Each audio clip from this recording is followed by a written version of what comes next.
Salam sigap dan shalom. Renungan kita pada hari ini, Sabtu 17 Juni 2023, berjudul Dalam Pengorbanan Diri untuk Menjadi Berkat Bagi Orang Lain.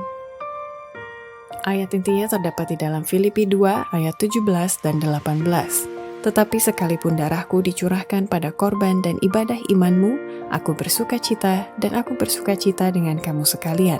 Dan kamu juga harus bersukacita demikian dan bersukacitalah dengan aku.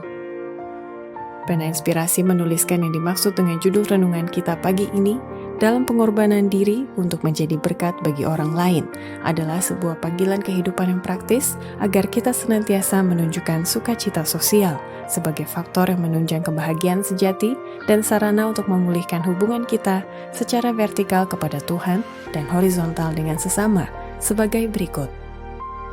Pertama, persyaratan seseorang bisa berada dalam pengorbanan diri untuk menjadi berkat bagi orang lain bila mana ia mengikuti teladan kehidupan Kristus yang tidak mementingkan diri sendiri. Kehidupan Kristus yang tidak mementingkan diri sendiri adalah suatu teladan kepada semua orang. Tabiatnya adalah pola tabiat yang bisa kita bentuk jika kita mau mengikuti jejaknya. Kedua, persyaratan seseorang bisa berada dalam pengorbanan diri untuk menjadi berkat bagi orang lain bila mana ia tidak memupuk roh perselisihan dan roh persaingan, dan sebaliknya ia sungguh-sungguh mempelajari dan menghidupkan pelajaran penyangkalan diri. Tidak boleh ada upaya-upaya yang menggemparkan dan juga perselisihan. Biarlah terlihat suatu pertobatan yang berguna, simpati yang sejati, kerjasama yang sungguh-sungguh, dan meninggalkan persaingan satu dengan yang lain. Usaha yang sungguh-sungguh untuk mempelajari pelajaran penyangkalan diri dan pengorbanan diri dengan menyelamatkan jiwa-jiwa yang hilang dari kematian. Ketiga, persyaratan seseorang bisa berada dalam pengorbanan diri untuk menjadi berkat bagi orang lain bila mana ia senantiasa bersimpati dan saling menguatkan satu sama lain sambil memperkembang roh kesatuan. Berjalanlah bersama dengan para saudaramu itu dalam mengenal Tuhan. Bersimpatilah dengan mereka yang sementara memikul beban yang berat. Dan kuatkanlah mereka dimanapun engkau bisa. Suaramu kiranya terdengar dalam kesatuan dan bukan dalam perselisihan. Keempat, persyaratan seseorang bisa berada dalam pengorbanan diri untuk menjadi berkat bagi orang lain bila mana ia mempraktekkan kuasa simpati yang menyerupai Kristus yang berasal dari dalam hati yang tulus.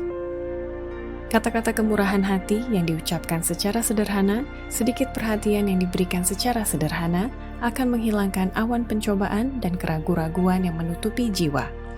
Simpati yang menyerupai Kristus yang dinyatakan dari dalam hati yang tulus, yang diberikan dalam kesederhanaan, mempunyai kuasa untuk membuka pintu hati yang memerlukan jamahan sederhana dan lembut roh Kristus. Kelima, persyaratan seseorang bisa berada dalam pengorbanan diri untuk menjadi berkat bagi orang lain bila mana tidak ada tabiat yang bersifat mementingkan diri sendiri yang dibiarkan menghalangi mereka dalam pekerjaan kebaikan kepada orang lain. Pekerjaan dan pengajaran yang wajar akan membawa kepada barisan pekerja laki-laki dan perempuan yang bertabiat kuat, dan keyakinan mereka begitu teguh sehingga tidak ada tabiat yang bersifat mementingkan diri sendiri yang dibiarkan menghalangi mereka dalam pekerjaan mereka, untuk mengurangi iman mereka atau merintangi mereka dari tugas. Demikianlah renungan kita pada hari ini, kiranya Tuhan memberkati kita semua.